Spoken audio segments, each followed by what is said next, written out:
Central Myanmar కేంద్రంగా సంభవించిన భూకంపం ఇటు భారతదేశాన్ని కూడా వణికిస్తోంది. ఈశాన్య ఉత్తర భారతం వణికిపోతోంది భూకంపం దెబ్బతో. కోల్కతా, రాంచీ, పాట్నా, విశాఖ, అరుణాచల్ ప్రదేశ్లో భూకంప తీవ్రత నమోదైనట్లుగా తెలుస్తోంది. ఈ భూకంప తీవ్రత ఎక్కువగా ఉన్నట్లు తెలుస్తోంది. 6.8గా రెక్టర్ స్కేల్పై భూకంప తీవ్రతను గుర్తించారు. దీంతో జనాలు ఇళ్లలోంచి పరుగులు తీశారు. రెక్టర్ స్కేల్పై భూకంప తీవ్రత 6.8గా నమోదైంది. అయితే అధికారులు నష్టాన్ని అంచనా వేసే పనిలో ఉన్నారు. 6.8 అంటే తీవ్రత కొంత ఎక్కువగానే ఉన్నట్లు తెలుస్తోంది. అయితే నష్టం కూడా ఎక్కువగా జరిగి ఉన్నట్లుగా తెలుస్తోంది. అయితే సెంట్రల్ మయన్మార్లో అయితే పెను భూకంపంగానే చెప్పాలి. 6.8గా భూకంప తీవ్రత నమోదైనట్లు తెలుస్తోంది.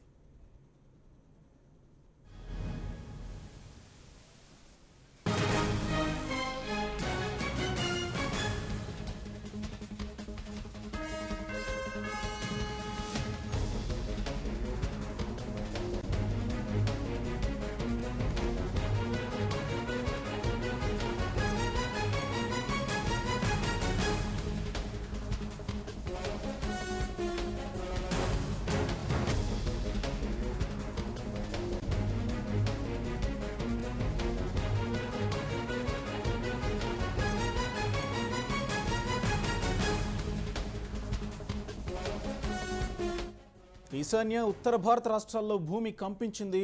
అసోం, గౌహతి, అరుణాచల్ ప్రదేశ్, కోల్కతాలో భూకంపం సంభవించింది. भूकंप टाइम में हम लोग गाड़ी में था तो हम बोलने नहीं सीखते। हेलो हेलो हाँ बाइक ले रहा हूँ सर, ये लोग को बाइक नहीं दे रहे। मैं सर इसको स्टॉप करके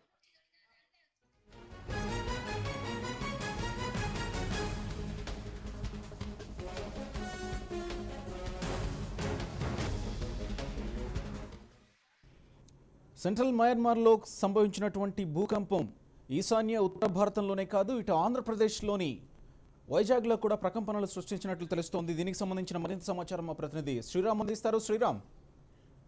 గోపి, కొద్దిసేపటి క్రితమే విశాఖలో భూకంపం వచ్చింది. దీంతో ప్రజలు భయభ్రాంతులకు గురవుతున్నారు. ముఖ్యంగా 3 నుంచి 5 అంతస్తులు హైట్ లో ఉన్న అపార్ట్మెంట్ లో ఉన్న వాళ్ళు స్పష్టంగా భూకంపాన్ని ఫీల్ అయ్యారు. వాళ్ళు తీవ్ర ఆందోళన చెందుతూ మొత్తం అంతా కూడా అపార్ట్మెంట్ల నుంచి కిందకు పరుగులు తీశారు.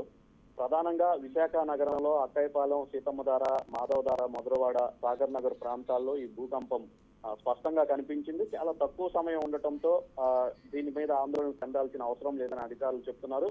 ముఖ్యంగా ఈ ప్రాంతాల్లో మాత్రం కొద్దిసేపు ఇళ్లన్నీ కూడా కనిపించడంతో కొంత ఆందోళన చెందిన పరిస్థితులు ఉన్నాయి. ఈ ప్రాంతాల్లో గతంలో కూడా భూకంపం 2-3 సార్లు విశాఖలో రావటం జరిగింది. అయితే స్వల్ప ప్రకంపనలే కావడంతో ఎవరు ఆందోళన చెందాల్సిన పని లేదంటున్నారు. భూకంప తీవ్రత ఎంత ఉందో కూడా ఇప్పటికి అధికారులు ఇంకా అంచనా వేయలేదు. దీనికి సంబంధించి 3 నుంచి 5 సెకండ్ల లోపే ఉండటంతో తీవ్రత కూడా పెద్దగా ఉండదని, దీనివల్ల ఎటువంటి నష్టము లేదని చెప్తున్నారు. అయితే మయన్మార్ లో భూకంప కేంద్రం నేపాల్, మియన్మార్ ఆ ప్రాంతాల్లో ఉండటంతో అది కూడా 6.8 రావడంతో దీని ఆఫ్టర్ షేక్స్ అంటే మళ్ళీ 2-3 సార్లు భూమి కంపించే అవకాశం ఉందని కూడా అధికారులు అంచనా వేస్తున్నారు. అయితే దీని గురించి మాత్రం ఆందోళన చెందాల్సిన పని లేదని, సాధారణంగా ఒక ప్లేట్ మీద భూమి లోపల ఉండే పొరల్లో ప్లేట్ మీద భూకంపం సంభవించినప్పుడు ఆ ప్రాంతాలన్నిటికీ కూడా ప్రకంపనలు విస్తరిస్తాయని, అందులో భాగంగానే ప్రస్తుతం విశాఖ ప్రాంతంలో సంభవించిన భూకంపానికి సంబంధించి కూడా దానిలో భాగంగా వచ్చిందని అధికారులు చెప్తున్నారు.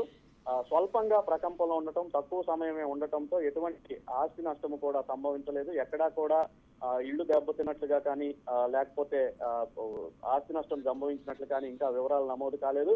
కొన్ని ప్రాంతాల్లో మాత్రం ప్రజలు స్పష్టంగా ఈ భూకంపాన్ని చూడటంతో కొంత ఆందోళనకు గురయ్యారు. ఇళ్లలో ఉన్న వాళ్ళు హుటాహుటిన బయటకు వచ్చారు.